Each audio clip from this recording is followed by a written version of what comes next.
বিভিন্ন সীমান্ত দিয়ে বুধবার রাতে অন্তত ৭৮ জনকে পুশ ইন করেছে বিএসএফ। বিজিবির টহল দল এদের আটকের পর সংশ্লিষ্ট থানায় হস্তান্তর করে। ওয়ালটন বিএলডিসি ফ্যান, খরচ বাঁচে 65% পর্যন্ত। ওয়ালটন বিএলডিসি ফ্যান ছড়ায় স্বস্তির সবুজ হাওয়া। দেশের বিভিন্ন সীমান্ত দিয়ে প্রায় প্রতিদিনই বাংলাদেশি সহ অজ্ঞাতদের পুশ ইন করছে ভারতীয় সীমান্তরক্ষী বাহিনী বিএসএফ।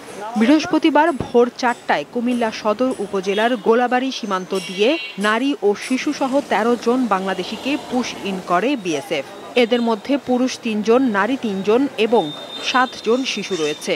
কুমিল্লা ৬০ বিজিবি টহল দল তাদের আটক করে থানায় নিয়ে যায়। তাদের তথ্য, তারা আলটিমেটলি কোথাকার নাগরিক, কোথায় তাদের জন্মস্থান, এই বিষয়গুলো আমরা তাদের কাছ থেকে প্রাপ্ত তথ্য এবং ডকুমেন্টসের ভিত্তিতে আমরা এগুলো যাচাই করছি।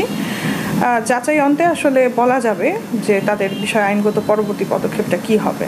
লালমনিরহাটের পাটগ্রাম উপজেলার দুটি সীমান্ত দিয়ে বুধবার দিবাগত রাতে পুশ ইন করে বিএসএফ। পুশিনের শিকার ২০ জনকে আটক করে থানায় নিয়েছে বিজিবি। আটককৃতদের মধ্যে ৭ জন শিশু, ১১ জন নারী ও ২ জন পুরুষ রয়েছে। এদের বাড়ি খুলনা, নড়াইল ও যশোর জেলায়। বাংলাদেশি নাগরিকত্ব যাচাই বাছাই চলছে।